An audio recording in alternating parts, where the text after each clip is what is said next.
Hey guys, welcome back. It is time for another reaction video, and today I'm going to be reacting to Texas's $30 billion high-speed railway. I'm a native Texan my whole life. I live in Houston, Texas. I know a little bit about this project. It's been something they've been trying to work on for probably the better part of maybe like a decade now.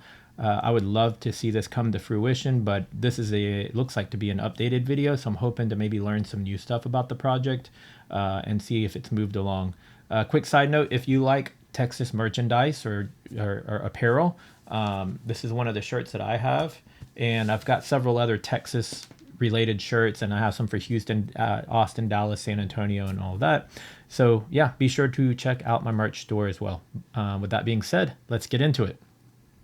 The United States is an economic powerhouse, known for its vast landscapes and bustling cities. But surprisingly, it lags far behind other countries when it comes to high-speed rail. While nations like Japan and France boast sleek, efficient trains zooming at over 200 miles an hour, the US still relies heavily on cars and planes for mid- and long-distance travel. Will this change anytime soon? If you take a look at the California high-speed rail, the first things you notice are massive delays and cost increases. But there are other projects too. In Texas, the idea for a $30 billion high-speed line is currently being reviewed. And there are some decisive factors that suggest that things could be better here. For example, they want to adapt the highly successful Japanese Shinkansen system. So what exactly do their plans look like? And why might Texas be the ideal home to the first real high-speed railway in the United States? This is I-45, connecting Dallas to Houston, and if you're one of the 12 million people living in one of those two cities, you probably know all too well just how brutal the journey up the I-45 can be. On a good day, the two I-45 has forever been under construction. Like, they keep improving it, but at some point, some stretch of it is always under construction, whether they're widening it or they're rebuilding it or whatever they're doing. 45 is never-ending construction. 250-mile car journey from Houston to Dallas might take you 3.5 hours. On a bad day, it could easily take 5. The alternative is to take a public bus or get on a plane.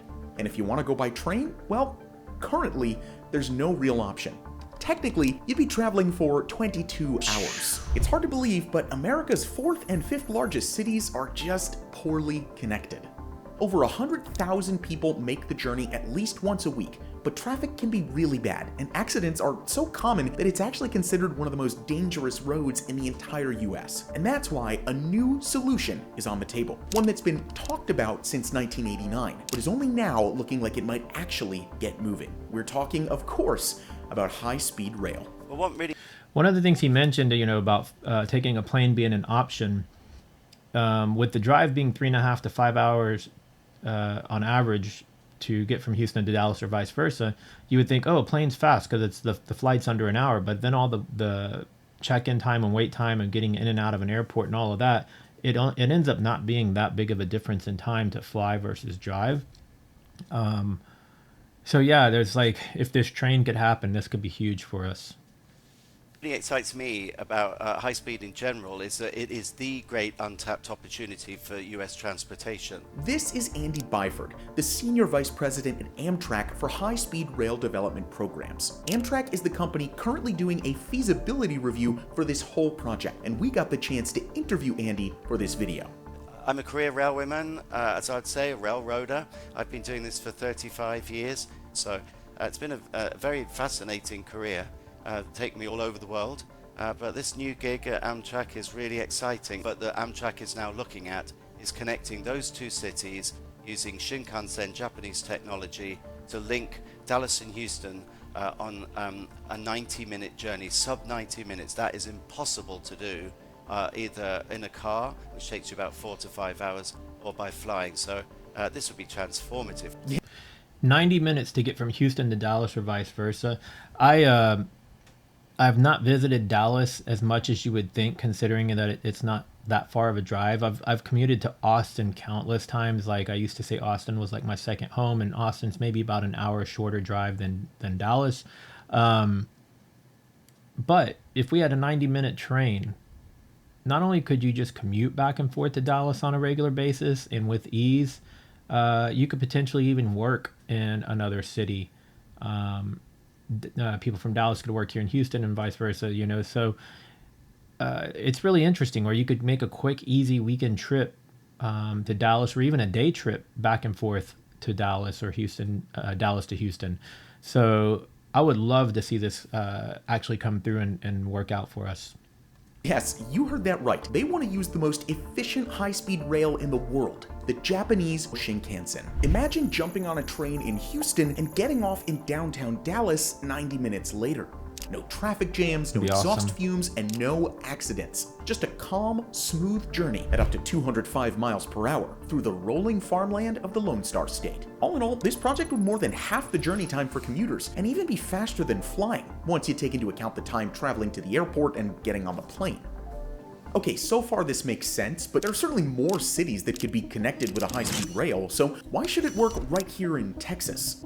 Texas is the second largest state, both by size and by population, and its economy, or GDP, is worth around $2 trillion. That's more than Canada. In fact, if Texas... Everything bigger in Texas.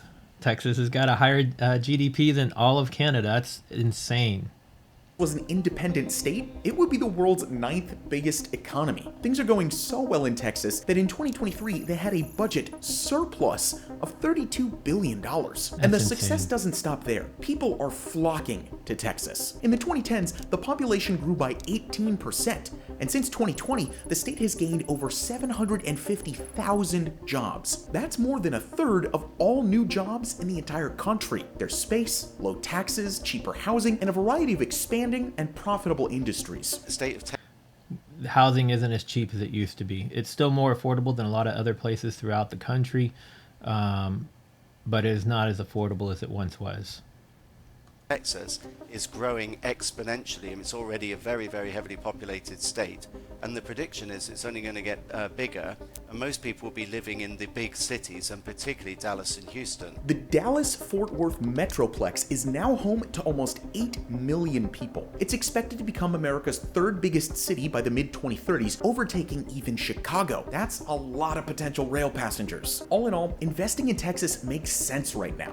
And as everything grows, infrastructure needs to follow suit. So what does the project actually look like? The proposed route from Texas Central, the private company behind this project, will have 3 stations. The first station will be here, in the Cedars district of Dallas. It's just south of downtown and conveniently close to the Interstate 30 and 35 interchange. It's also close to the K. Hutchison Convention Center, home to international sporting, business, and technology events, and visited by over 1 million people every year. Wide open spaces and plenty of light from the huge glass walls will make it a comfortable and modern transport hub. Looks and nice. Also set it apart from the old-fashioned, though beautiful, Dallas Union Station. Moving south, the second station on the route will be here in Grimes County. The new station will be built halfway between College Station and Huntsville, just off Highway 30.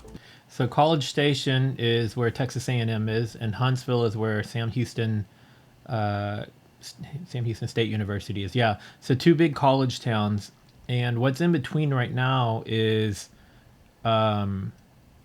pretty, I don't want to say rural, but it's just not very populated. So dropping something, this station midway there, could blossom a whole new town or a whole new economy right there in that mid stop. So that could be interesting. Maybe the small town people might be opposed to it. Maybe they would like to have life brought to their area. I'm not sure. I think one of the biggest hangups with this project previously was the eminent domain of trying to get the land for the trains to run through. And I absolutely respect the farmers and the people who've had this land and potentially had this land in their families for, hundreds of years, perhaps.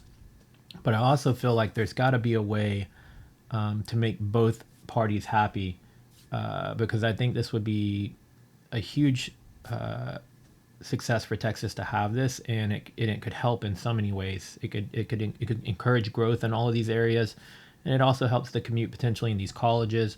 There's a lot of pros to it. I'm sure there's some cons to it as well, maybe some that I'm not aware of, but I would love to have this here. Named the Brazos Valley Station, the 60-acre plot of land that it sits on will include plenty of parking, as well as a new bus terminal to shuttle passengers directly to the nearby Texas A&M University campus in College Station. By building in a relatively undeveloped area, the opportunity for local development around the station opens up, and Texas Central expects the local economy to flourish as a result. Taking the train here will get passengers to Dallas in under an hour and to Houston in a mere 30 minutes. The third and final station on the site of the former Northwest Mall in Houston will be built from scratch in a similar design. Located close to the interchange of US 290 and Interstate 610, it'll have easy access to local transport, shopping centers, and employment hubs like the Energy Corridor. So the area he mentioned that it would be right here, this used to be a popular mall when I was younger, Northwest Mall. It's one of the smaller malls in Houston, but it's been closed for years, and currently the property is just a huge eyesore, but it is very centrally located at the 290, 610, and I-10 hub. So if the train was able to come straight into there, my understanding is that they want to take that property that used to formerly be the mall, tear it all down and outfit it to be the train station, but also a mixed use area. So maybe there's gonna be some residential, some commercial, some restaurants, some office space, and that would be amazing. And then we have the light rail here in Houston, and currently the light rail is only in predominantly downtown Museum District and connects to stadiums, but I believe part of the plan would be to connect the light rail to this station. So this would be really, really cool for us to have. And maybe they're going to cover some of that in a moment, but that's the Northwest Mall is not far from where I grew up in Houston. So I'm very, very familiar with this area. Located close to the interchange of US 290 and Interstate 610, it'll have easy access to local transport, shopping centers, and employment hubs like the Energy Corridor. This stretch of offices is home to some of the world's biggest energy companies, and almost 100,000 people go to work there every day. Speaking of energy, it's crucial to have reliable energy for a project like this. As we saw in the news, the aftermath of Hurricane Beryl had a massive impact on the electricity grid. Now, this overview that we're looking at from today's sponsor is based on over 60 articles Ground News found covering this topic. Most articles are coming from highly factual sources, which you can sort by to find reliable information more quickly, letting you compare cover. This isn't a sponsorship for me. I'm not getting paid by Ground. Apparently this was their video sponsor, and since I'm using their video, to make this video, if this service sounds like something you guys would be interested in, then scan that barcode and that QR code and go check out Ground. Coverage from more factual outlets against less. For example, this high factuality article from the Columbian states the impact of the hurricane, while citing the number of people that will remain affected into next week. While this mixed factuality source highlights the initial number of people impacted, but provides no context about the number of people being affected going forward. And this level of insight is why we're partnering with Ground News again. In case you forgot, Ground News is an app and website that gathers related articles from around the world into one place. On top of that, they give you context about the sources themselves, including political leanings, factuality rating, and even ownership. We here at MegaBuilds think Ground News is a great tool. Learning about the differences of sources also helps us to stay neutral while potentially don't independent. Click our link in the description below. They're giving our viewers 40% off their Vantage subscription, the same plan we use, or you can try it for less than $1 this month. Together, these three stations form a route that's very suitable for high-speed rail. The topography is relatively flat, and there's no sharp turns required. On top of that, Andy puts it well here. You need to have the right distance. The way we always describe it is too short to fly, too long to drive. So the sweet spot is between 200 and 600 miles. And this is pretty much bang in the middle. It's 240 miles. That's a good distance. That's viable. The stations will offer a fresh alternative, as well as the state-of-the-art trains themselves, wide aisles, fast Wi-Fi, and a smooth journey that runs every 30 minutes at peak time and every hour the rest of the time. According to Texas Central's original projections, the line... That alone is even a bigger benefit. Only 30 minutes or an hour wait time between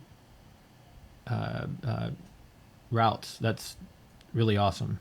could service 6 million passengers within 3 years of opening and up to Man. 13 million by 2050.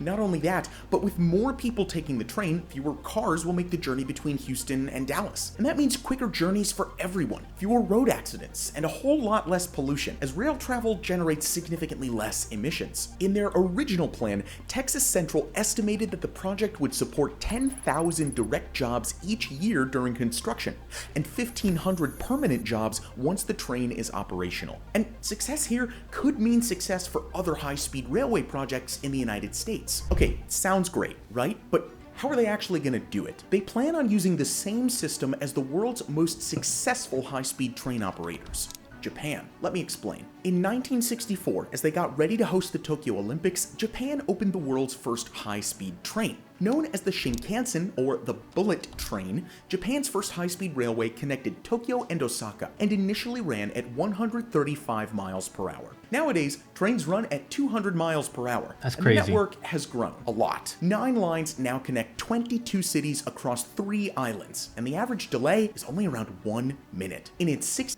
Look at that coverage map. I mean, you could basically take a train just about everywhere to all the major spots. That's really, like, I would love to have that here.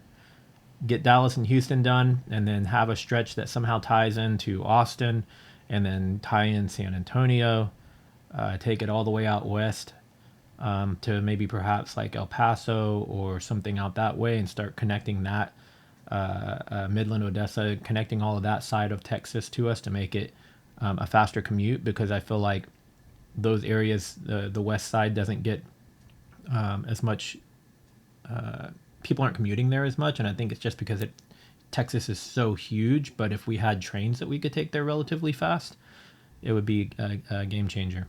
Cities across 3 islands, and the average delay is only around 1 minute. In its 60-year history, not a single passenger has died from an accident or a malfunction. And so it's a superbly reliable 60 system. years. And with an exemplary, unblemished safety record. So biggest advantage is you are buying a proven product. It works. The Japanese have used it across the various islands of Japan and exported it to Taiwan, and it's being looked at for India. So I like buying proven products. There are other good trains out there, but Shinkansen is the one that's been certainly proposed for this route.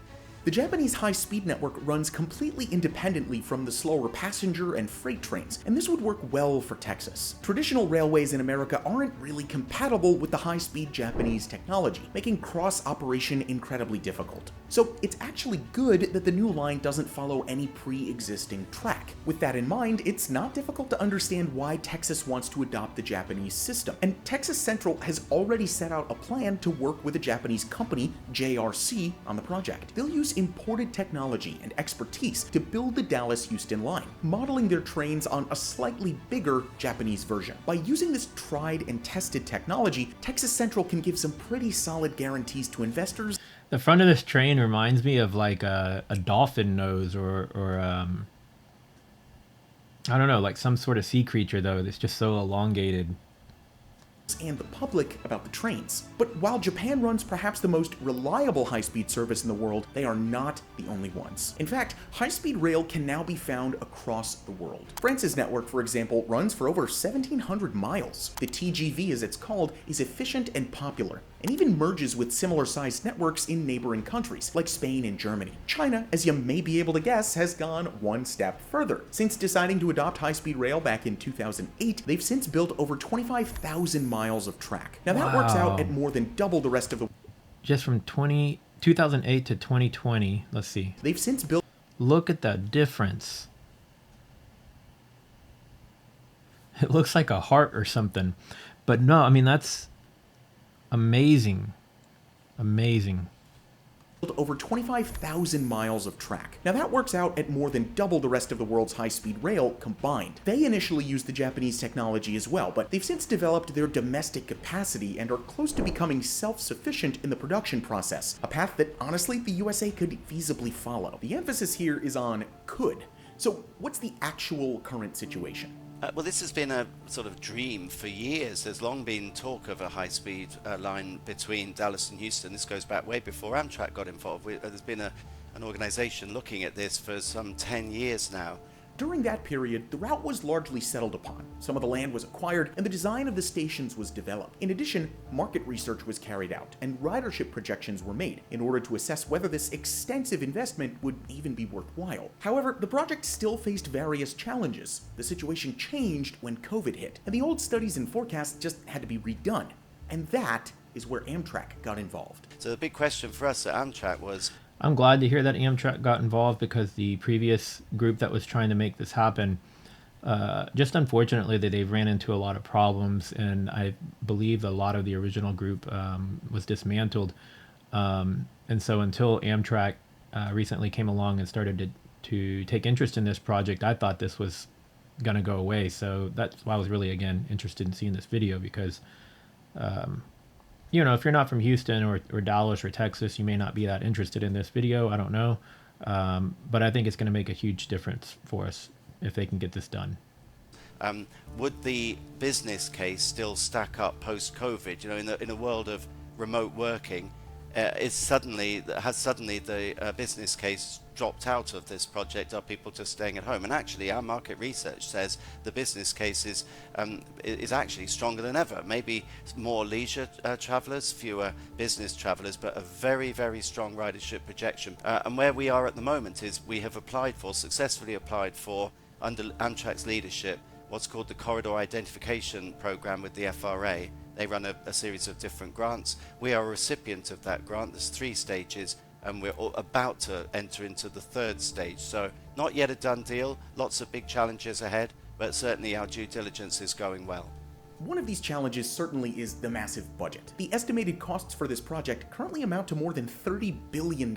So one crucial question is whether ridership would be high enough to make this investment worth it. Texas Central has struggled to gather that amount, and they've stated that they will not start construction until they've secured the entirety of that amount. The state of Texas doesn't seem to be interested in investing public money yet. In 2017, the Texas legislature actually passed a law banning the state from spending any public money on high-speed rail operated by a private entity. This might have also been influenced by pressure from local activist groups like Texans Against High-Speed Rail. But now that Amtrak is on board, it's unclear if this law still prevents an investment.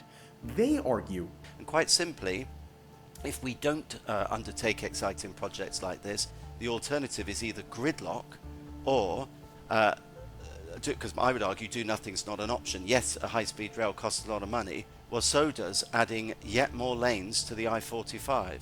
So does adding another runway at Hobby or at Dallas-Fort Worth. These things do not come cheap. Do nothing will just lead to gridlock in Texas. So if we act now, we can avoid that before the population really does grow exponentially.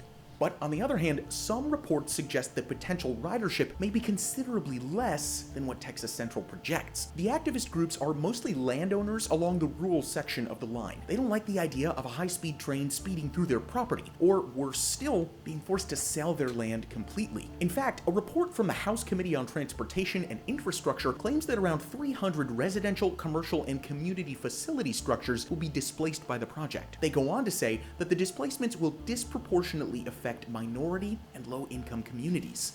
I could see how people would be upset about that. Like I was saying at the beginning of the video, if you've got family on property, maybe you've got structures that have been there for ages, or maybe those properties or those structures on your property are your means of income. That would be, it could displace you a lot. And so I get that. I just hope that they can find a way to come to some sort of a compromise, because I think it could benefit both ways if it's done the right way.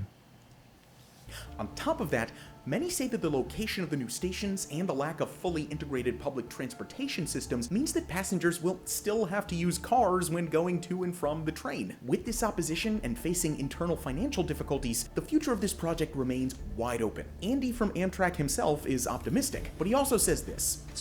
You would have to use cars to get back and forth, but I mean, those are already heavily trafficked areas, so getting cars in and out of there, I think, would be really easy.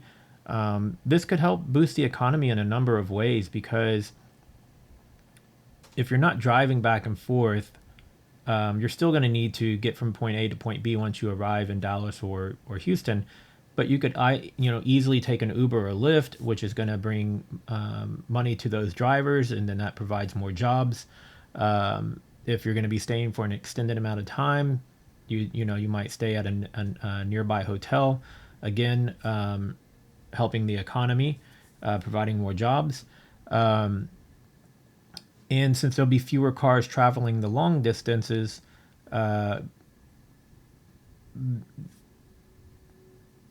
I don't know where I'm going with that part. Oh, there'll be less traffic going on the long distances, but once you get into the large city, who cares? You got to use an Uber or Lyft. If they were flying in, you would still need an Uber or Lyft. And if they drove here in their vehicle, that's another vehicle on the road regardless. So no matter what, once you get from point A to B, you're always going to have a vehicle no matter what. So whether or not that vehicle drives all the way from Houston to Dallas or Dallas to Houston is the difference. And so you're eliminating it from that long stretch, and you're only using a vehicle for the short stretch. And I think that's a huge improvement.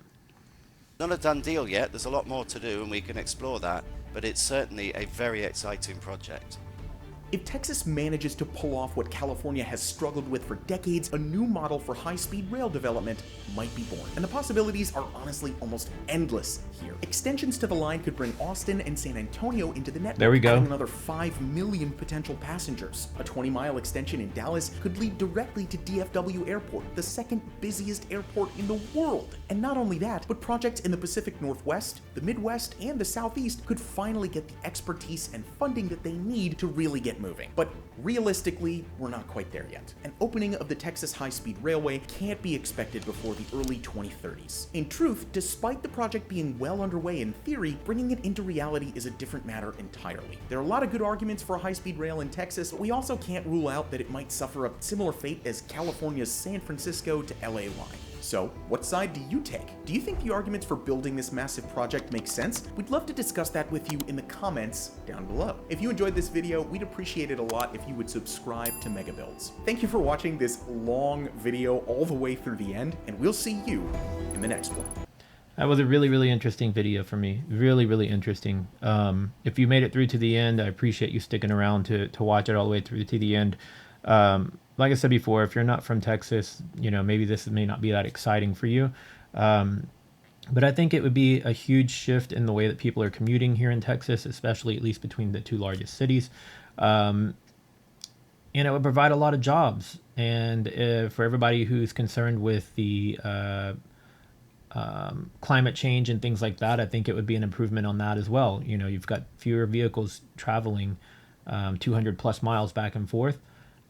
So that would be another positive on it. So yeah, I'm for it. I can see the cons of it. I could understand the displacement of the people who live in these smaller rural areas in between.